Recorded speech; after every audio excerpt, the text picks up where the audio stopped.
الحمد للہ رب العالمین والصلاة والسلام علی سیدنا وسید الانبیاء والمرسلین وعلی آلہ واصحابہ اجمعین، اما بعد فاعوذ باللہ من الشیطان الرجیم، بسم اللہ الرحمن الرحیم۔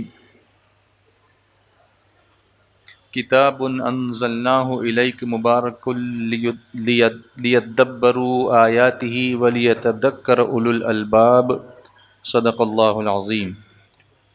شمع رسالت کے پروانوں، میرے پیارے آقا صلی اللہ علیہ وسلم کے پیارے دیوانوں، سب سے پہلے آئیے ہم سب مل کر درود و سلام کی نظریں پیش کر لیں۔ الصلاۃ والسلام علیک یا رسول اللہ، الصلاۃ والسلام علیک یا حبیب اللہ، الصلاۃ والسلام علیک یا نبی اللہ،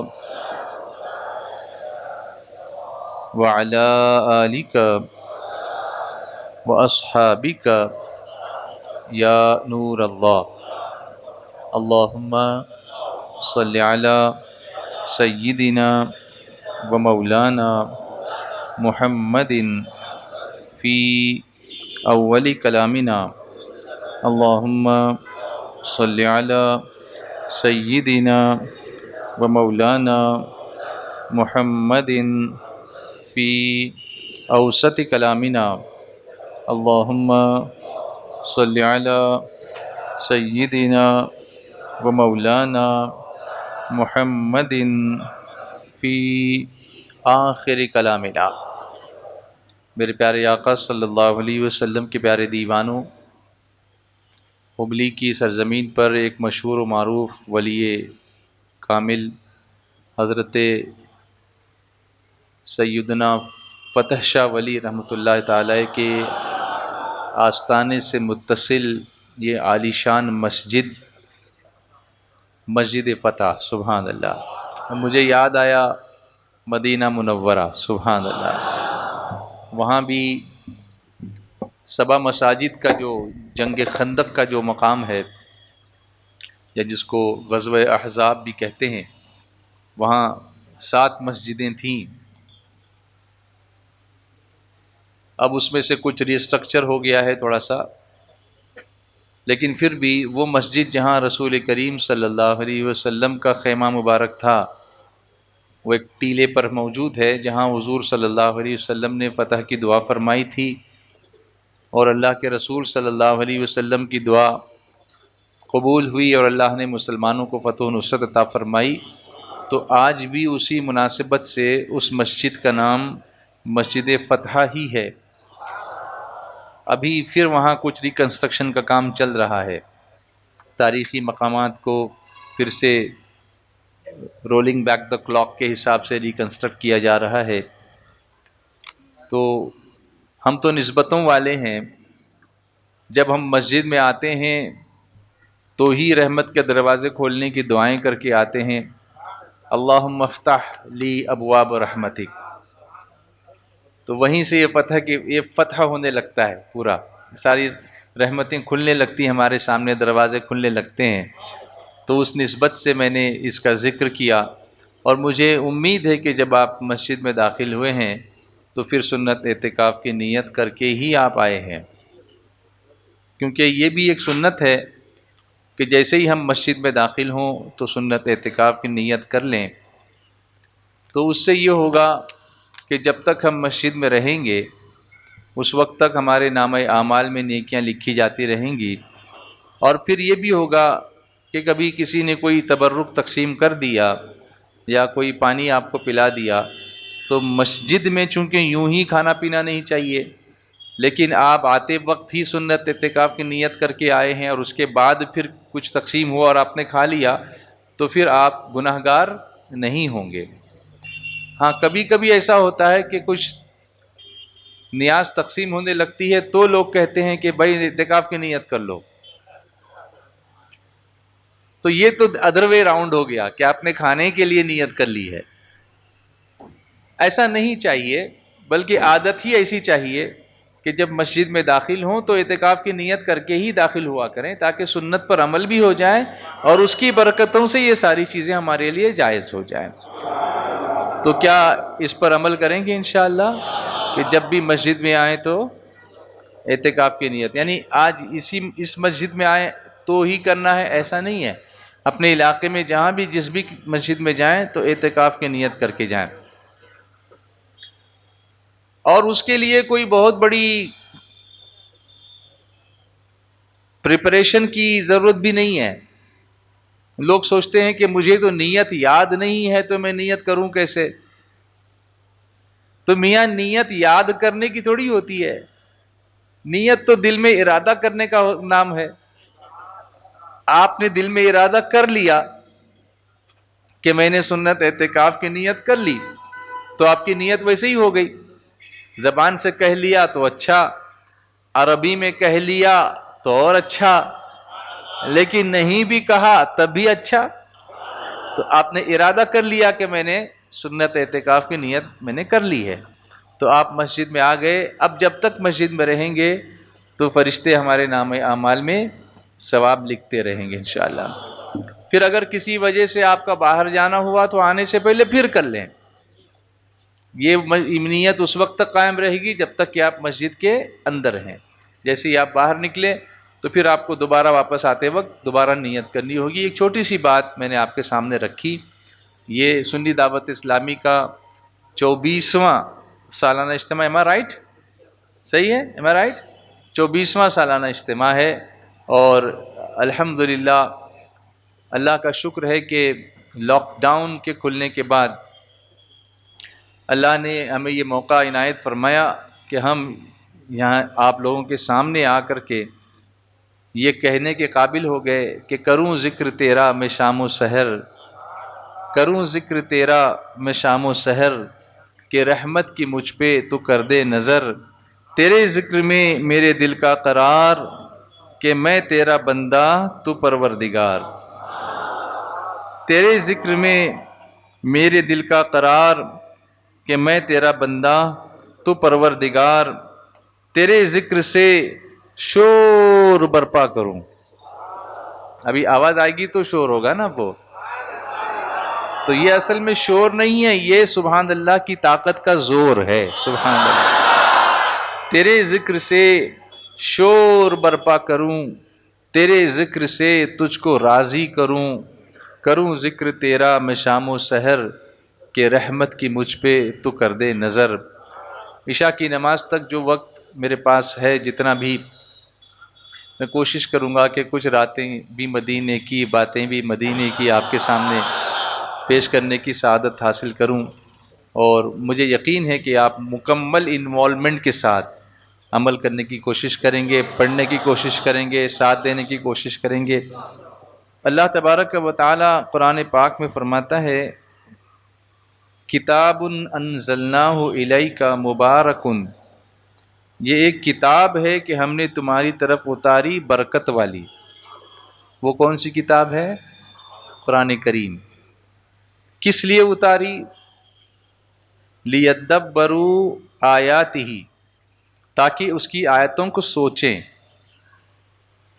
اور کیا کریں؟ ولیتذکر اولو الالباب، اور عقل مند جو ہیں وہ نصیحت مانیں، صرف پڑھ کر چھوڑ نہ دیں، ایصال ثواب کریں، اس سے ایصال ثواب بھی ہوتا ہے، وہ برحق ہے، اس میں کوئی گنجائش نہیں شک کی، مگر نصیحت بھی ماننی چاہیے، اس سے سبق بھی حاصل کرنا چاہیے، اللہ کی آیتوں کو دیکھنا چاہیے، اللہ کی نشانیوں کی طرف توجہ کرنی چاہیے، صرف پڑھ کر کے چھوڑ نہیں دینا چاہیے۔ کسی دانشور نے ایک اچھا جملہ کہا تھا جو مجھے بہت اچھا لگا، تو آپ کے سامنے پیش کروں کہ یہ قوم اسلام کے لیے مرنا تو جانتی ہے، کاش کہ اسلام کے لیے جینا بھی جان جائے۔ ہم اسلامی طریقے پر اگر جینے بھی لگ جائیں نا، تب دنیا کی سمجھ میں آئے گا کہ اسلام کیا ہے۔ وجہ کیا ہے؟ وجہ ہے کہ جو دوسرے لوگ ہیں وہ قرآن شریف نہیں پڑھتے نا، دوسرے لوگ قرآن شریف نہیں پڑھتے، انہیں اصل جو پیغام ہے اسلام کا، قرآن کا، وہ ان تک پہنچتا نہیں ہے، تو وہ ہم کو دیکھ کے اسلام سمجھتے ہیں، ہم کو دیکھ کر وہ سمجھتے ہیں کہ سمجھنے کی کوشش کرتے ہیں کہ اسلام کیا ہے۔ اب اگر ہمارے اندر ہی اسلام نہیں ہوگا تو ان کو نظر کیا آئے گا، ان کے سامنے ڈسپلے کیا ہوگا؟ ان کے سامنے ڈسپلے تو نہیں ہوگا نا اسلام۔ تو جو ہم کو کرتا دیکھیں گے وہ اسی کو اسلام سمجھیں گے، اور پھر وہ کمپیئر کریں گے کہ ہم بھی جو کرتے ہیں یہ کرتے ہیں، کوئی خاص فرق تو ہے نہیں، تو پھر کیا ہے اسلام میں؟ تو پھر اسلام کی حقانیت، اسلام کی حقیقت ان کے سامنے کھل کر نہیں آتی، واضح ہو کر نہیں آتی، جس کے قصوروار ہم ہوں گے۔ تو اس لیے ہمیں کوشش کرنی چاہیے کہ قرآن پاک کی آیتوں کو سمجھیں اور خود اس پر عملی نمونہ بن کر لوگوں کے سامنے پیش کرنے کی اللہ ہمیں توفیق عطا فرمائے۔ شمع رسالت کے پروانوں، میرے پیارے آقا صلی اللہ علیہ وسلم کے پیارے دیوانوں، بڑے دنوں کے بعد یہ موقع ملا ہے، اور اب سمجھ میں آیا کہ اللہ نے جو آزادی دی تھی وہ کتنی اچھی تھی۔ اسی لیے کچھ چیزوں سے پہلے غنیمت جاننے کا حکم جو دیا گیا ہے نا، کہ تندرستی کو بیماری سے پہلے غنیمت جانو، جوانی کو بڑھاپے سے پہلے غنیمت جانو۔ قیامت کیا ہوتی ہے یہ ہم نے دیکھ لیا۔ قیامت کے بارے میں ہم نے کیا سنا ہے؟ نفسی نفسی کا عالم ہوگا، ہر شخص اپنی فکر کرے گا، باقی کسی کی نہیں۔ یہ کووڈ-19 کرونا میں کیا ہوا؟ کوئی کسی کو دیکھنے تیار تھا؟ نہیں، نہ کوئی ملنے کو تیار، نہ کوئی عیادت کرنے کو تیار، نہ کوئی میت میں آ سکتا تھا، نہ کوئی جنازہ پڑھا سکتا تھا، نہ پڑھ سکتا تھا۔ قبر میں اتارنے کے لیے بھی بلڈوزر جاتا تھا۔ اس سے بڑی قیامت کیا دیکھیں گے ہم؟ ہر ایک کو کہیں ٹچ نہ کر لوں میں کسی کو، کہیں وائرس مجھے لگ نہ جائے۔ یہ میں احتیاطیں کرنی چاہیے، میں اس کے خلاف نہیں بول رہا ہوں کہ آپ احتیاط نہ کریں، احتیاط کرنی چاہیے، لیکن ہم نے دیکھ لیا نا کہ قیامت کوئی کسی کا نہیں ہے۔ جب اپنی جان پہ بنتی ہے نا تو کوئی کسی کا نہیں ہے، پھر سارے رشتے بھی لوگ بھول جاتے ہیں اور ڈرتے ہیں کہ کہیں مجھے بیماری نہ ہو جائے، مجھے انفیکشن نہ ہو جائے۔ تو اللہ نے دنیا میں ہمیں بتا دیا، اور یاد رکھو اس عالم میں بھی، اس لاک ڈاؤن اور یہ ساری سختیوں اور پابندیوں کے دوران بھی اگر کوئی سہارا تھا تو اللہ اس کے رسول کے ذکر کا سہارا تھا، اور قیامت میں بھی اگر کوئی سہارا ہوگا تو مصطفیٰ جاند رحمت کا سہارا ہوگا۔ اعلیٰ حضرت امام اہل سنت فرماتے ہیں، ماں جب اکلوتے کو چھوڑے آ آ کہہ کے بلاتے یہ ہیں، باپ جہاں بیٹے سے بھاگے لطف وہاں فرماتے یہ ہیں، اپنی بنی ہم آپ بگاڑیں کون بنائے بناتے یہ ہیں، اپنے بھرم سے ہم حلقوں کا پلہ بھاری کراتے یہ ہیں۔ تو ہم نے دیکھا کہ دنیا کیا کر رہی ہے۔ ڈاکٹر بھی، آپ نے وہ ویڈیوز دیکھی ہوں گی کہ ڈاکٹر بھی دوائیں بھیجتے تھے وارڈ میں، تو مریض کے قریب نہیں، وہ ٹرے لے کر کے اسے دھکیل دیتے تھے کہ لو بھائی اپنی دوا۔ ٹچ نہیں کرتے تھے ڈاکٹرز۔ ماسک لگا ہوا ہے، شیلڈ لگی ہوئی ہے، گلوز پہنے ہوئے ہیں، بیچ میں پردہ لگا ہوا ہے، کوئی ٹچ کرنے کو تیار نہیں ہے۔ یہ قیامت کا ایک منظر تھا ہمارے سامنے۔ اس کے بعد بھی اگر ہم توبہ نہ کریں اور اس کے بعد بھی اگر ہم نیک راہ پر نہ آئیں تو پھر کون سی قیامت ہمیں جگانے کے لیے آئے گی؟ یاد رکھیں، کیا یہ بات شکر کرنے کے لیے کم ہے کہ اس میں سے بھی ہم بچ گئے ہیں؟ کیا اس پر ہم اللہ کا شکر نہ کریں کہ اتنی بڑی قیامت، ہزاروں لاکھوں لوگوں کی موت ہوئی ہے، اس میں سے ہم بچ کر کے ابھی ذکر کرنے کے قابل ہیں، ابھی بیٹھے ہیں کہ ہمیں یہ اجتماع نصیب ہوا، ہم نے یہ دیکھا؟ کیا اس پر ہم الحمدللہ نہ کہیں؟ بولیے الحمدللہ رب العالمین۔ اللہ تعالیٰ کا وعدہ ہے لئن شکرتم لازیدنکم، اگر تم شکر کرو گے تو ہم تم کو اور زیادہ دیں گے۔ تو اس لیے شکر کی عادت بنانی چاہیے۔ اللہ ہمیں ہمیشہ اس کا شکر کرنے کی توفیق عطا فرمائے۔ میرے پیارے آقا صلی اللہ علیہ وسلم کے پیارے دیوانوں، راتیں بھی مدینے کی، باتیں بھی مدینے کی۔ میں نے آپ کو وہ آیت سنائی جس میں اللہ تبارک و تعالیٰ نے ہمیں آیتوں کے بارے میں سوچنے کا حکم دیا اور عقل مندوں سے کہا کہ وہ نصیحت مانیں۔ اب تھوڑا سا ہم غور کرتے ہیں، سوچتے ہیں، آیتوں کے بارے میں بعد میں سوچتے ہیں، پہلے تھوڑا سا اپنے ماحول کے بارے میں سوچتے ہیں۔ ایک بہت ضروری عمل ہے پیرنٹنگ۔ آپ سوچیں گے یہ کہاں سے لے آئے پیرنٹنگ؟ پیرنٹس مطلب سمجھتے ہیں آپ؟ والدین۔ تو والدین کے ذریعے سے اولاد کی تربیت کو پیرنٹنگ کہا جاتا ہے۔ والدین اپنے بچوں کی تربیت کریں، اور یہ صرف انسانوں کے لیے نہیں ہے، جس جاندار کو آپ دیکھیں گے، آپ اپنے گھر میں مرغیاں پالتے ہیں، جب انڈوں سے چوزے نکلتے ہیں تو جب کوئی کوا یا چیل آنے والی ہوتی ہے تو مرغی ایک مخصوص قسم کی آواز نکالتی ہے، گرر، اس طرح سے عجیب سی، آپ نے اس کا دھیان دیا ہوگا۔ تو ان بچوں کو پتہ ہوتا ہے کہ جب یہ آواز آئے گی تو فوراً اپنی ماں کے پر میں جا کے چھپ جانا ہے۔ تو وہ پر ایسے کرتی ہے اور وہ جا کے اندر چھپ جاتے ہیں، پھر وہ چیل یا وہ پھر کوا اس بچے پر حملہ نہیں کر سکتا۔ کیا ہمارے اندر بھی ایسی کوئی آواز ہے کہ اگر کوئی خطرہ ہو تو ہم وہ آواز نکالیں اور بچے ہمارے دامن میں آ جائیں؟ اگر نہیں تو مرغی سے ہی سیکھ لیں کہ کچھ، جبکہ وہ ناطق نہیں ہے، وہ بول نہیں پاتی، اس کے پاس کوئی لینگویج نہیں ہے، اس کی اپنی ایک آواز ہے، بس وہ بچے سمجھ جاتے ہیں، وہ اللہ کی قدرت ہے۔ لیکن جس طرح ہمیں باضابطہ اللہ نے لینگویج دی ہے، بولنے کی صلاحیت دی ہے، زبان دی ہے، کئی زبانیں ہم کو دی ہیں۔ اچھا یہ بھی ایک ڈیفرنس، اس پر بھی سوچنے کا جو حکم دیا نا، آیتوں کو سوچیں، یہ سب اللہ کی نشانیاں ہیں۔ آپ دیکھیں گے انسان پوری دنیا میں رہتے ہیں اور ہر جگہ رہنے والا انسان اپنی الگ بولی بولتا ہے، مگر ہبلی کا مرغا بھی ککڑو کوں کرے گا اور انگلینڈ کا مرغا بھی ککڑو کوں ہی کرے گا، کرناٹک کی بلی بھی میاؤں بولے گی اور امریکہ والی بلی بھی میاؤں ہی بولے گی، ان کی ایک انٹرنیشنل لینگویج ہے۔ کبھی اس پر غور کیا آپ نے؟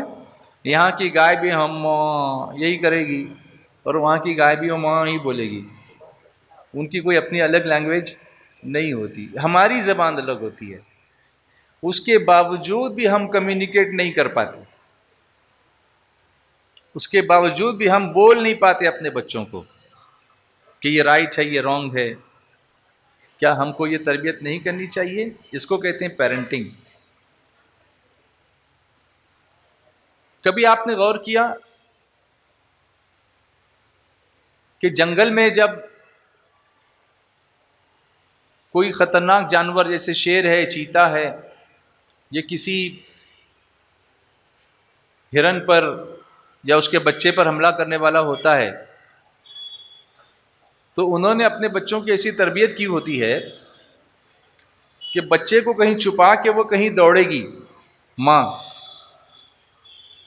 تاکہ اس کا دھیان بچے پر نہ جائے اور خود پر جائے، کیونکہ بچہ اتنا تیز نہیں دوڑ پائے گا نا، اس کا مقابلہ نہیں کر سکے گا، تو اس کو چکما دے کے پھر وہ آواز نکالتی ہے تو بچے دوڑ کے پھر اس کے پاس آ جاتے ہیں۔ یہ پیرنٹنگ ہے۔ جب یہ حیوانوں میں اس قدر ہے تو انسان تو اشرف المخلوقات ہے نا، اس میں کتنا ہونا چاہیے، لیکن ہم نے اپنے بچوں کو ایسے ہی چھوڑ دیا ہے، الا ماشاء اللہ۔ چند جاگرک ماں باپ ایسے ہوں گے جو ابھی بھی ان کا یہ طریقہ ہوگا، ورنہ عام طور پر اگر ہم دیکھتے ہیں تو ہم نے بچوں کو موبائل دے دیا ہے اور اس کے بعد وہ موبائل پر جو سیکھ رہے ہیں وہ سیکھ رہے ہیں، ہمیں پتہ ہی نہیں کہ وہ کیا کر رہے ہیں۔ ایک اور ڈیفرنس میں آپ کو بتاؤں کیوں ہم کو پیرنٹنگ کرنی چاہیے۔ جنگل میں جو جانوروں کے بچے پیدا ہوتے ہیں، پریڈیٹرز جو ہوتے ہیں، مطلب جو خونخوار جنگلی جانور، شکاری، شیر شکار کرتا ہے، چیتا شکار کرتا ہے، گیدڑ شکار کرتا ہے، ہائیناز ہوتے ہیں۔ جو ہائیناز کو تو آپ دیکھیں گے تو وہ جانور کا شکار کرتے ہوئے اس کو زندہ ہی کھانا شروع کر دیتے ہیں، اس کو گرا دیا تو اب اس کو مارنے کی بھی فکر نہیں، اس کا گوشت اکھیڑ کے کھانا شروع ہی کر دیتے ہیں وہ۔ اب ان سے جو بچنے کی ترکیب ہے وہ یہ ہے کہ بھاگنا، جیسے ولڈ بیسٹ نام کے ایک جانور ہوتے ہیں، بیل کی طرح سے ہوتے ہیں، آدھے بیل دکھتے ہیں آدھے بھینس دکھتے ہیں، وہ ان کا بچہ جیسے ہی پیدا ہوگا نا تو اب وہ کچھ منٹ میں اٹھ کے کھڑا ہوگا اور بھاگنے کے قابل ہوگا. ہرن کا بچہ بھی کچھ منٹ میں اٹھ کے کھڑا ہوگا، بھاگنے کے قابل ہوگا، کیونکہ وہ بھاگنے میں ہی ان کی زندگی ہے. اگر وہ بھاگ نہیں سکے نا تو کوئی بھی آسانی سے ان کا شکار کر لے گا. تو ان کا ایک ہی کام ہے، ان کو بھاگنا ہے. اور وہ قدرتی طور پر ان کے اندر وہ صلاحیت اللہ تعالیٰ پیدا کر دیتا ہے. جیسے ان کے کان میں ہوا بھری اٹھ کے کھڑے ہو جاتے ہیں. لیکن ہمارے بچے اٹھ کے کھڑے نہیں ہوتے 1 سال تک، جبکہ ہم اشرف المخلوقات ہیں. تو ہمارا بچہ پیدا ہونے کے بعد پہلے تو ہاتھ پیر مارے گا، اس کے بعد کروٹ بدلے گا، پھر گھٹنوں کے بل چلے گا، پھر پکڑ کے کھڑا ہوگا، پھر انگلی پکڑ کے ایک قدم آگے ڈالے گا، پھر اس کے بعد کبھی گرے گا کبھی اٹھے گا پھر چلے گا. کتنے مرحلوں سے انسان گزرتا ہے. اس کے بعد وہ بچے پیدا کرنے کے قابل اس وقت نہیں ہوتا. کئی سال گزرتے ہیں، 12 سال 13 سال 15 سال کی عمر گزرنے کے بعد اس میں یہ صلاحیت پیدا ہوتی ہے کہ وہ ریپروڈکشن کر سکتا ہے. بچے پیدا کرنے کی جو صلاحیت ہوتی ہے وہ اس عمر میں اس کے پاس نہیں ہوتی. مگر جانوروں کے بچے جلدی بڑے ہو جاتے ہیں، ان کے اندر وہ صلاحیت فوراً آ جاتی ہے. راز کیا ہے؟ تو اگر اس پر آپ غور کریں، سب اللہ کی آیات ہیں، نشانیاں ہیں، اس پر آپ غور کریں تو وہ جنگل کے راج میں ایک تو ان کی زندگی مختصر ہوتی ہے، جتنی ہماری زندگی ہوتی ہے اتنی ایوریج لائف ان کی نہیں ہوتی. تو ان کو جلدی جلدی جو آئے ہیں تو کرنا ہے. اور اس کے علاوہ انسان کو اللہ نے علم حاصل کرنے کی صلاحیت جو دی ہے، اس کے لیے جب تک وہ اپنے پیروں پر کھڑا ہو اس سے پہلے بہت کچھ اسے سیکھنا ہوتا ہے. تو وہ سیکھنے تک اس کے اندر ایسی صلاحیت آتی نہیں ہے کہ وہ دوسرا بوجھ اٹھا سکے. تو لامحالہ اس کو سیکھنے میں ہی وقت گزارنا ہے. اس کو وہ پیریڈ دیا گیا ہے درمیان کا کہ اپنے آپ کو اپ گریڈ کرو، اپنے آپ کو اپڈیٹ کرو، علم سے آراستہ کرو، روزی روزگار کمانے کے قابل ہو جاؤ، اس کے بعد پھر اگلی زندگی کا منصوبہ بناؤ.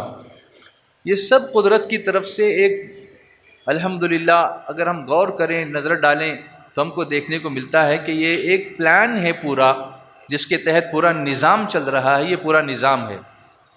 تو اب ہمیں پتہ چلا کہ یہ پیرنٹنگ جو ہے یا بچوں کی تربیت کرنا یہ ہمارے لیے کتنا ضروری ہے. مگر اس کے بھی کچھ سکلز ہوتے ہیں، اس کے اندر بھی کچھ فن ہوتا ہے. کس طرح سے پیرنٹنگ کی جائے، کس طریقے سے بچوں کی تربیت کی جائے. جیسے میں ایک ٹیچر ہوں تو میں ٹیچر کے حساب سے بات کرتا ہوں. اب ایک ٹیچر کے حساب سے میں آپ کو بتاؤں، کلاس روم کے اندر ایسا ہوا کہ ایک طالب علم نے اپنے استاد سے پوچھا کہ استاد محترم یہ بتائیے کہ جب آپ کا وقفہ ہوتا ہے، آپ کا پیریڈ ہوتا ہے، اس پیریڈ میں آپ جو ہم کو سمجھاتے ہیں وہ ساری چیزیں ہمیں سمجھ میں آتی ہیں، آپ کی باتوں کا لطف بھی آتا ہے، ایسا لگتا ہے کہ آپ دوبارہ کب آئیں گے پڑھانے کے لیے، آپ کے پیریڈ کا انتظار بھی رہتا ہے. لیکن جب وہی کتاب ہم پڑھتے ہیں تو ہمیں وہ لطف نہیں آتا، اور ہمیں وہ بات سمجھ میں نہیں آتی. خود سے پڑھنے کی بات آپ سمجھاتے ہیں تو سمجھ میں آتا ہے، ہم پڑھتے ہیں تو ویسے سمجھ میں نہیں آتا جیسے کہ آپ سمجھاتے ہیں. تو استاد نے کہا کہ بیٹا ایک سوال کا جواب دو، اب سب کا دھیان اس پر میری بات پر رہے. استاد نے کہا مجھے ایک بات کا جواب دو کہ شہد کی مکھی شہد کیسے بناتی ہے. اب شہد کی مکھی کی بات آئی تو مجھے ایک بات اور یاد آئی. قرآن پاک میں بھی اس کا ذکر ہے شہد کی مکھی کا. سورۃ النحل میں آپ 14ویں پارے میں دیکھیں گے تو اللہ نے اس کا ذکر فرمایا ہے. اور شہد کی مکھی کہاں کہاں اپنے چھتے بناتی ہے اس کا ذکر بھی قرآن پاک میں ہے. اس کا ذکر بھی قرآن پاک میں ہے، پورا چیپٹر اس پر ہے. اور آپ حیرت پہ پڑ جائیں گے، تعجب ہوگا آپ کو کہ اللہ نے جن مقامات کا ذکر کیا ہے ایگزیکٹلی انہی مقامات پر شہد کی مکھی اپنا چھتا بناتی ہے، وہ اور کہیں نہیں جاتی. اللہ نے اس کو مقرر کر دیا کہ اس کو کہاں جانا ہے، کیا کرنا ہے. Every thing is programmed, every thing is planned. آپ کبھی آپ نے غور کیا کہ مرغی کا انڈا اگر آپ ہیچ کرتے ہیں تو اس میں سے مرغی ہی نکلے گی، اس میں سے بطخ نہیں نکلتا.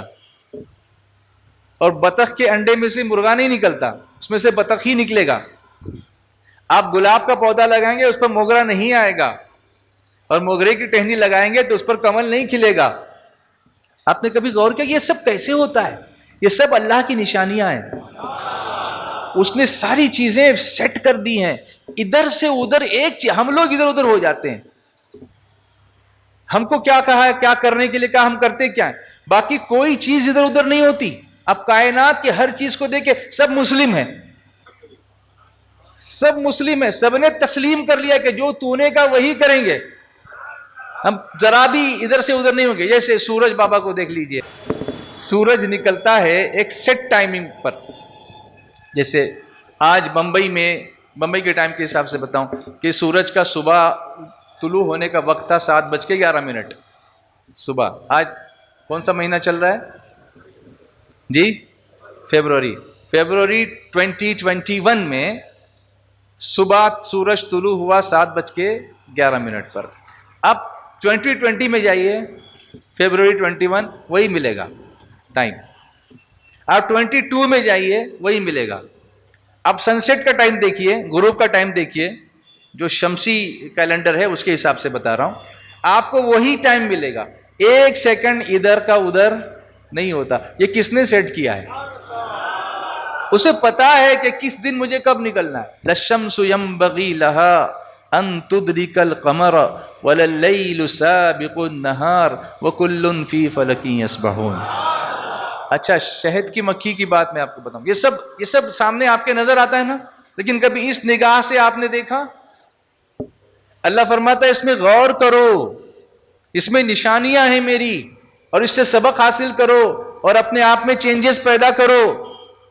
مجھے پتا ہے کہ آپ نعت بہت سننا پسند کرتے ہیں، لیکن میں کیا کروں، مجھے یہ بات سنانا پسند ہے نا، تو میں کچھ کوشش کرتا ہوں کہ نعتوں کے شہد میں تھوڑا لپیٹ کے کچھ کڑوی باتیں اتارنے کی کوشش کروں، کیونکہ دوا بھی جو ہوتی ہے نا وہ کڑوی ہوتی ہے، لیکن وہ لینی پڑتی ہے نا، اگر بیماری ہو تو لینی تو پڑتی ہے، لینی پڑتی ہے۔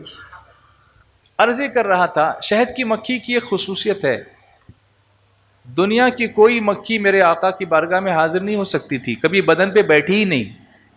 ایک مکھی ہے شہد کی مکھی جس کو اجازت تھی کہ وہ سرکار دو عالم صلی اللہ علیہ وسلم کی بارگاہ میں حاضر ہوتی ہے، صرف شہد کی مکھی، باقی کوئی مکھی حضور کی بدن پاک پر کبھی بیٹھتی ہی نہیں تھی۔ یہ بھی حضور کی خصوصیات میں سے۔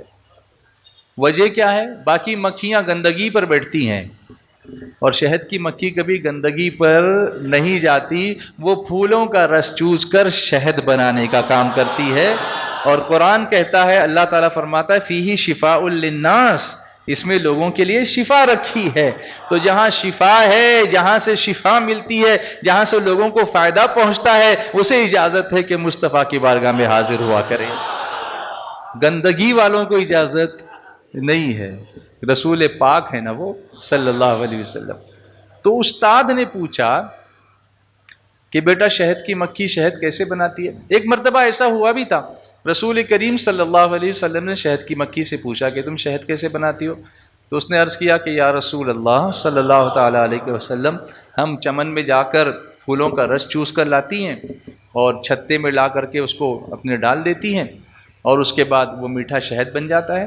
تو حضور صلی اللہ علیہ وسلم نے فرمایا کہ پھولوں کے رس تو کڑوے وغیرہ ہوتے ہیں، پھیکے ہوتے ہیں، کسیلے ہوتے ہیں، اور شہد تو بالکل میٹھا ہوتا ہے، تو شہد میں مٹھاس کہاں سے آتی ہے؟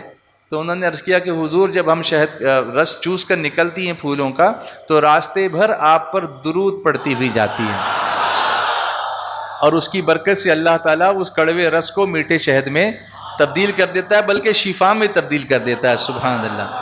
تو علماء کرام فرماتے ہیں کہ جب درود شریف کی برکت سے پھولوں کے کڑوے رس میٹھے شہد میں تبدیل ہو سکتے ہیں، تو درود شریف کی برکت سے ہمارے گناہ بھی معاف ہو سکتے ہیں۔ اور وہ حدیث شریف میں ہے کہ جو شخص مجھ پر ایک مرتبہ درود بھیجتا ہے، اللہ اس کے 10 گناہوں کو معاف فرما دیتا ہے، اس کو 10 نیکیاں عطا فرماتا ہے، اس کے 10 درجات بلند فرماتا ہے۔ پڑھیے بلند آواز سے درود شریف، صلی اللہ علی النبی الامی وآلہ صلی اللہ علیہ وسلم، صلاۃ و سلام علیک یا سیدی یا رسول اللہ صلی اللہ تعالی علیہ وسلم۔ تو طالب علم نے بتایا، اس اسٹوڈنٹ نے بتایا، سب کا دھیان ہے یا نہیں ہے؟ جاگ رہے ہیں نا؟ ہاں، لاک ڈاؤن کے بعد ان لاک ہو رہے ہیں نا؟ جی ماشاء اللہ. تو طالب علم نے بتایا کہ وہ پھولوں کا رس چوستی ہیں اور لا کر کے جب اگلتی ہیں تو کیا بن جاتا ہے؟ وہ شہد بن جاتا ہے. تو استاد نے کہا بیٹا اب سنو، تمہارا سوال یہ تھا کہ ہم پڑھاتے ہیں تو تمہیں اچھا لگتا ہے، تم وہی کتاب پڑھتے ہو تمہیں وہ انٹرسٹ نہیں آتا، وجہ کیا ہے؟ تو تم نے ابھی بتایا کہ پھولوں کا رس چوس کر وہ شہد کی مکھی لاتی ہے، اپنے چھتے میں ڈال دیتی ہے تو کیا بن جاتا ہے؟ شہد بن جاتا ہے. وہی پھول اگر تم چوسو تو تم کو وہ پھول میٹھے لگیں گے؟ اس کا رس اگر تم چبا کے نکالو تو تم کو اچھا لگے گا؟ کہا نہیں لگے گا. تو کہا کہ اسی طرح سے درس و تدریس کا شعبہ ہے، پیرنٹنگ کا شعبہ ہے، لوگوں کو سمجھانے کا شعبہ ہے. جب استاد اپنے تمام تجربات کو نچوڑ کر لاتا ہے اور اپنی میٹھی باتوں میں اس کو گھول کر کے تم تک پہنچاتا ہے تو وہ کڑوی باتیں بھی پھر میٹھی لگنے لگتی ہیں.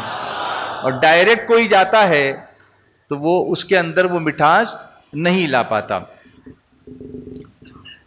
اب ہر استاد کے لیے اللہ تبارک و تعالی سلامتی عطا فرمائے. اس کا ایک پہلو یہ بھی ہے کہ اگر کسی شخص کو، کسی استاد کو، کسی پیرنٹ کو یہ محسوس ہوتا ہے کہ میرے درس میں، میری بات میں شہد کی طرح سے مٹھاس نہیں ہے اور اس میں لوگ دلچسپی نہیں لیتے، تو اس کی دو وجوہات ہو سکتی ہیں، دو ریزنز ہو سکتے ہیں.